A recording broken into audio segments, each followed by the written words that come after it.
The soft chime of the restaurant door was a sound Minjun had come to despise. It was a herald of interruption, a signal of some new demand on his time, his money, his patience. Tonight, however, he waited for it. He sat in the shadows of the city's most exclusive dining room, a place so quiet you could hear the whisper of silk against skin. His chair was not one of the restaurant's plush velvet thrones, but a machine of polished chrome and black leather, cold and functional. His legs, once powerful enough to carry the weight of Seoul's underworld on his shoulders, were now still. A single glass of water sat untouched on the white linen before him. His bodyguard, Tae-woo, stood like a statue by a far column, visible but unobtrusive, his eyes scanning everything. Then the chimes sounded. A woman stood framed in the doorway, a vision in a simple but elegant red dress that clung to her generous curves.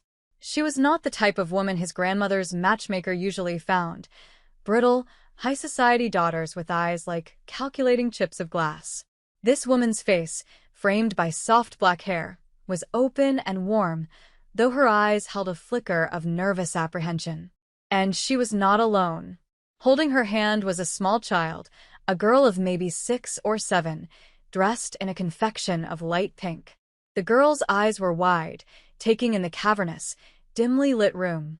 Minyones Jotaizend. A child. The matchmaker had failed to mention a child. His first instinct was to give Tae-woo the almost imperceptible signal to end this farce before it began. He would pay for the woman's time, for her wasted evening, and send her on her way. His life had no room for complications, and a child was the greatest complication of all. He watched as the woman, Chloe, scanned the room. Her eyes met his, and for a moment they held. There was no pity in her gaze, only a quiet, searching curiosity. Then she looked at his wheelchair, and her expression did not change. It was this simple lack of a reaction that stayed his hand. Welcome to our channel. If you enjoy stories about unexpected connections and love that defies all odds, be sure to subscribe. Now, let us get back to the story. Minjun had agreed to this meeting for one reason only: his grandmother. She was the only person on earth whose requests he could not deny. After the accident that had shattered his spine, she had become obsessed with his future. "You have built a kingdom of ice, Minjun," she had told him, her voice thin but her will as strong as steel. "You need warmth, a wife, a family, someone to see the man, not the throne." He had scoffed at the idea.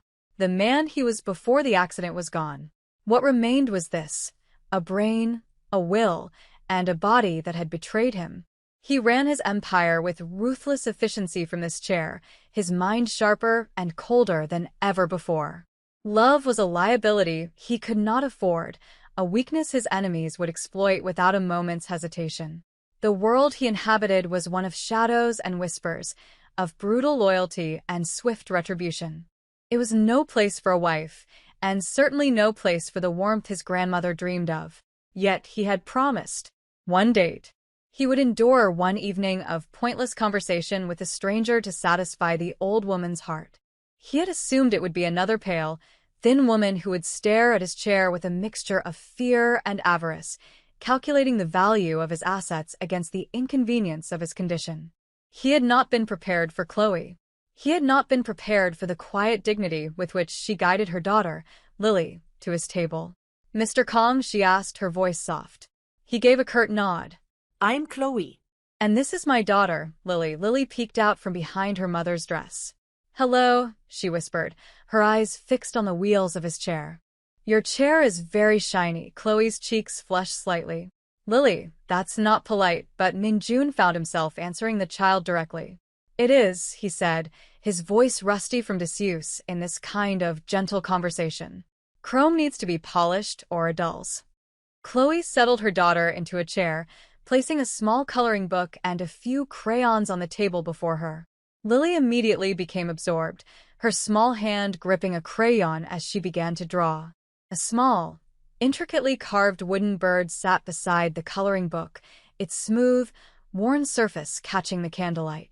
The silence that fell between them was heavy. The waiter, who had been hovering nervously, approached. Minjun ordered for them without consulting her, choosing the chef's most delicate and expensive offerings, a subtle test of her poise. Chloe simply inclined her head in thanks, unruffled. "My grandmother believes in arranged meetings," he stated, his tone flat. It was not an apology, but a simple declaration of fact.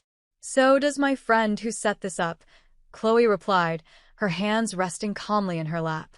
"She thinks I need to get out more, and you bring your daughter on your dates?" The question was deliberately pointed, a scalpel intended to find a weakness.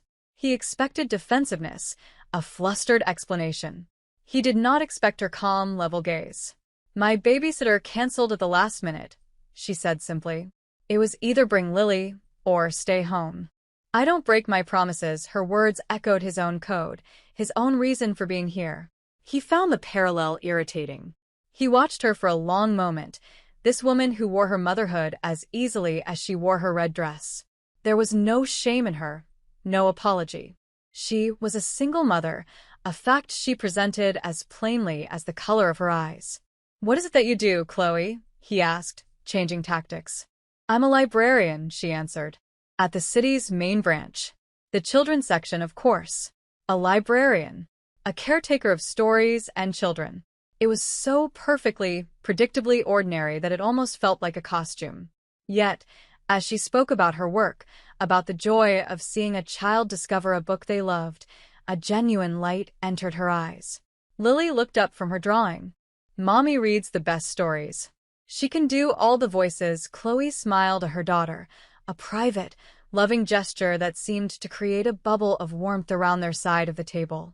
Minjun felt like an observer from a cold, distant planet, watching a species he did not understand. He was a man who dealt in ledgers of debt and violence, not picture books and funny voices. Their food arrived on silent feet, an elaborate display of culinary art. Lily gasped with delight at the tiny, sculpted vegetables. As they ate, Minjun continued his interrogation, his questions growing more personal. He asked about her past, about Lily's father. He was searching for the cracks, the desperation he was so accustomed to seeing in people. "He left a long time ago," Chloe said, her voice even. There was no bitterness, only a quiet resignation. "It's just been us for a while now. We manage." She did not elaborate. She did not complain or fish for sympathy. She simply stated her reality. Her strength was not a performance. It was a foundation, solid and deep. As she spoke, a man rose from a table across the room. He was large, dressed in a suit that was too tight and too shiny, his face florid and coarse. He moved with a predator swagger, his eyes fixed on their table. Tae-woo, ever vigilant, shifted his weight, his hand moving subtly inside his jacket. Minjun saw the movement and gave a nearly invisible shake of his head. "Wait." The man stopped beside Chloe, his shadow falling over them. Well, Chloe," he said, his voice a low, greasy purr. "Fancy seeing you here. You're living it up, I see." Chloe's posture stiffened, but her face remained a mask of composure. "Mr. Petrov," she said, her voice low and firm. "This is not the time." "Oh, I think it is," Petrov sneered, his eyes flicking dismissively over Minjun and his wheelchair. "You're 2 weeks late. I'm a patient man, but my patience has a price tag." A very high 1-inch. Lily looked up, her crayon frozen over the page, her eyes wide with fear. She sensed the menace in the man's voice, the cold threat that had invaded their small circle of light. Minjun watched, his own fork stilled, his entire being focused on the woman in the red dress. He wanted to see what she was made of.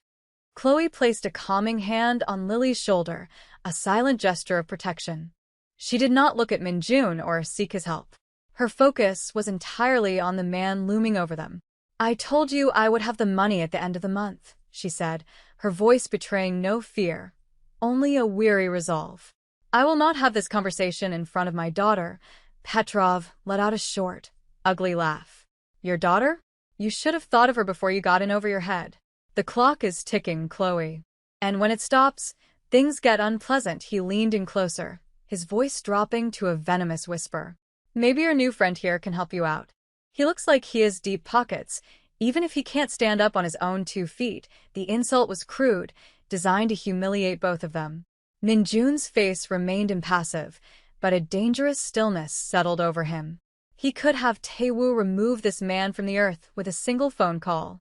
But he remained silent, watching Chloe. This was her battle, and her response would tell him everything he needed to know. Chloe slowly rose from her chair, her 5'6" frame seeming to grow in stature. She positioned herself slightly in front of Lily, a living shield. "You will leave this table now," she commanded. It was not a request. The warmth was gone from her voice, replaced by cold, hard steel. "I will meet you on the 1st of the month, as we agreed. But you will not threaten me, and you will not speak to me this way in front of my child ever again." For a moment, Petrov seemed taken aback by her sheer, unyielding force of will. He had expected tears, pleading. He had not expected this quiet, unbreakable defiance. He glanced at Minjun, who met his gaze with an unnerving emptiness, an abyss of cold disinterest that was somehow more threatening than open anger. A flicker of uncertainty crossed Petrov's face. He straightened up, adjusting his suit. "The 1st of the month," he snarled, trying to regain his footing.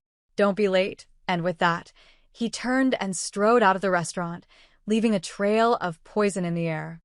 The rest of the meal was a quiet affair. The mood had been irrevocably broken. Lily, sensing the tension, had stopped coloring and now leaned against her mother's side, her small hand clutching the wooden bird. Chloe ate little, her composure a thin veneer over the turmoil beneath. Minjun found he had no more questions for her. He had seen her character laid bare, not by his probing, but by the raw, ugly pressure of the real world. He had seen her courage, a quality he respected above all others. It was not the loud, performative bravery of his own men, but something quieter, deeper. It was the courage of a mother protecting her young. When the check came, he paid it without a word. As they prepared to leave, he spoke. "I will have my driver take you home." It was a statement, not an offer. Chloe hesitated. "That's not necessary." "We can take a cab. It is necessary," he said, his tone leaving no room for argument. Taewoo was already moving, heading out to bring the car around. They exited into the cool night air and descended into the echoing concrete expanse of the underground parking garage. The air was thick with the smell of exhaust and damp cement. Lily's footsteps, small and quick, echoed beside the soft whir of Minjun's motorized chair. As they rounded a concrete pillar, two figures stepped out of the shadows, blocking their path. It was Petrov and one of his heavies. A cruel smile spread across Petrov's face. "Leaving so soon? I thought we should finish our conversation." Chloe instinctively pulled Lily behind her. "I have nothing more to say to you." "That's a shame," Petrov said, taking a menacing step forward. "Because I do." Just then, the silent, black gleam of a sedan slid around the corner, its headlights cutting through the gloom and pinning the men in their beams. The car stopped. Taewoo emerged from the driver's side, his movements economical and deadly. The passenger door opened, and Minjun looked out from the seat, his chair now folded in the back. His face, illuminated by the dashboard lights, was terrifyingly calm. "Mr. Petrov," he said, his voice soft, yet it carried across the concrete with chilling clarity. "You have made a grave error in judgment." Petrov froze, his bravado vanishing like smoke. He recognized the car. He recognized the tone of voice.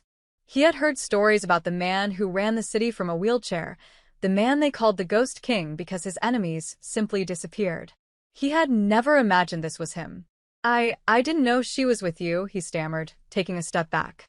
"She is not with me," Minjun said, his voice dropping even lower. "She is with her daughter. And you chose to frighten a child. This is an offense that requires a significant correction." He did not raise his voice. He did not issue a threat. He merely stated a fact, as if discussing the weather. But in that calm statement, Petrov heard the sound of his own ruin. He heard the closing of doors, the freezing of accounts, the erasure of his entire existence. Fear, cold and absolute, seized him. He turned and fled, his heavy stumbling after him, their footsteps echoing in the sudden, profound silence. The only sounds left were the hum of the car's engine and Lily's quiet, sleepy breathing. Chloe stared at the empty space where the men had been, then back at Minjun. The sheer, effortless power he had just displayed was more frightening than Petrov's crude threats. She drew a shaky breath. Taewoo held the rear door open for her and Lily. Numbly, she guided her daughter into the plush leather interior before getting in herself. The drive to her small apartment building was silent. The city lights blurred past the tinted windows. Lily fell asleep in her mother's arms, her small body finally relaxing, the wooden bird held loosely in her hand.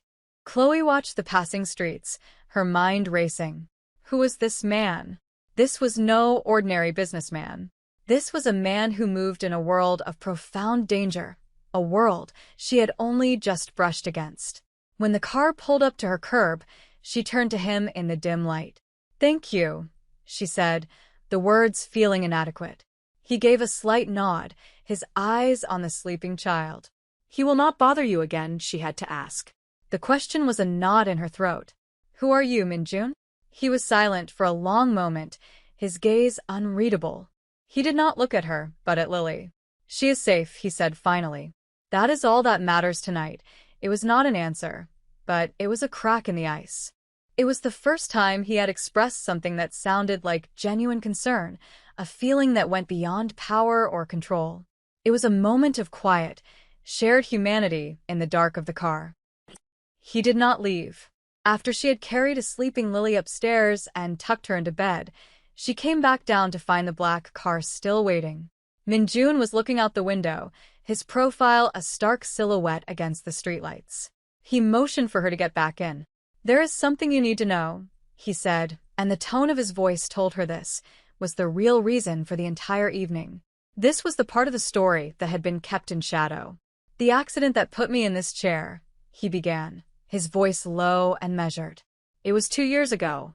A head-on collision on the Han River Bridge. The other driver was intoxicated. He did not survive." Chloe listened, unsure where this was going. She felt a strange, cold premonition creep over her. "The police report listed his name as Daniel Cho," Minjun continued, and the name struck Chloe like a physical blow.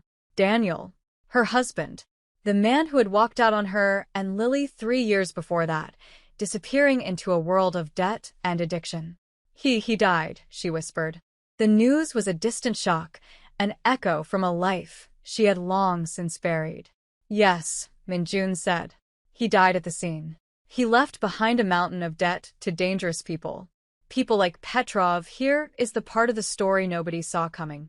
Here is the truth that recontextualized everything. "For the past 2 years," Minjun said, his gaze finally meeting hers, direct and heavy with unspoken weight, "I have been managing those debts. Quietly. I have also been making anonymous contributions to a fund for his victims.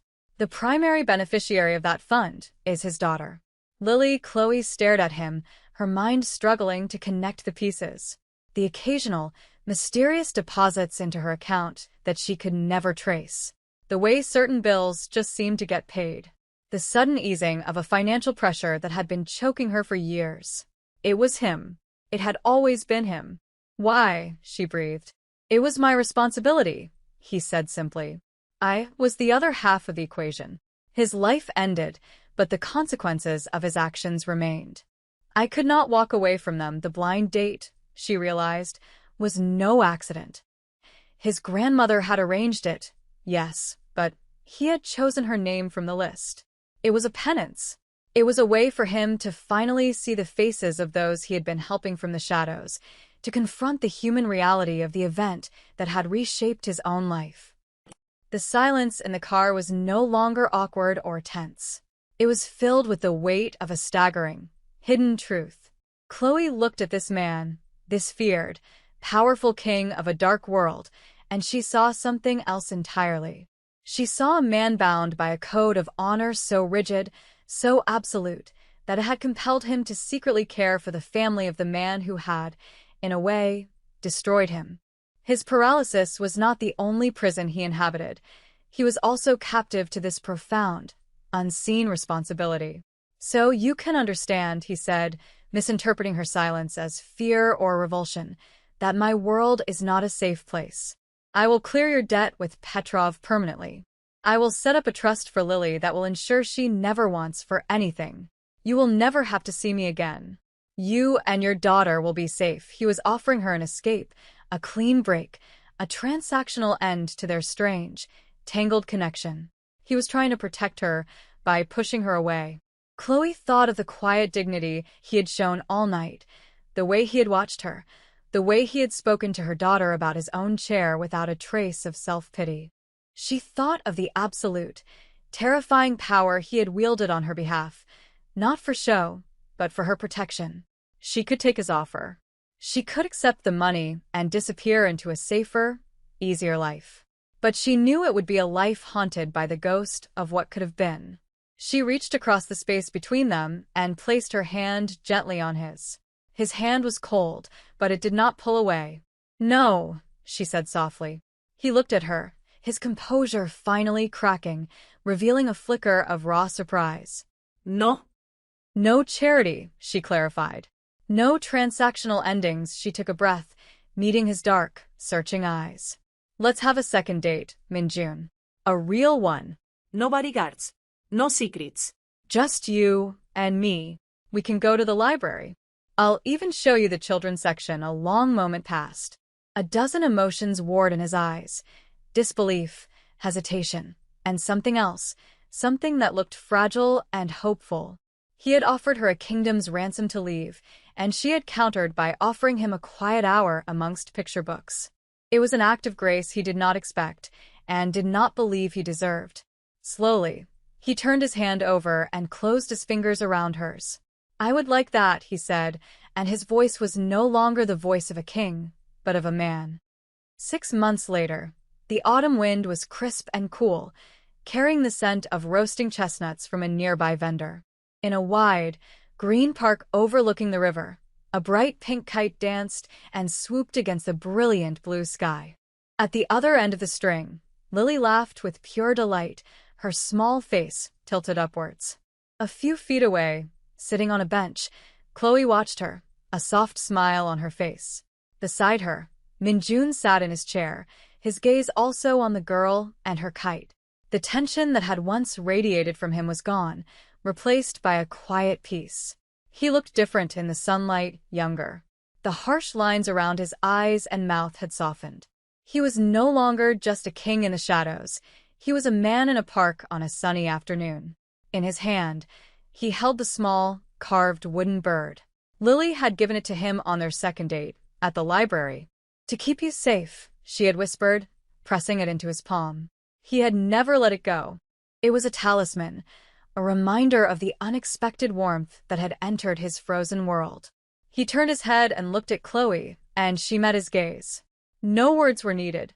The connection between them was a quiet, steady current, built not on grand gestures or passionate declarations, but on shared moments like this: the sight of a laughing child, the warmth of the sun, the comfortable silence between two people who had found each other across an impossible divide. His life was still dangerous, and her life was still complicated, but together, they had found a space of calm, a small, protected kingdom of their own. He held up the wooden bird, its smooth form nestled in his scarred, powerful hand. Chloe reached out and placed her hand over his, her fingers covering the bird and his own. It was a promise, a beginning. He had thought his life was over that day on the bridge, but he was wrong. It was just waiting for the right person to show him how to begin again. What do you think is the true measure of a person's strength? Let me know in the comments below. I read every one. Remember to like this video and subscribe for more stories that touch the heart. We will see you in the next one.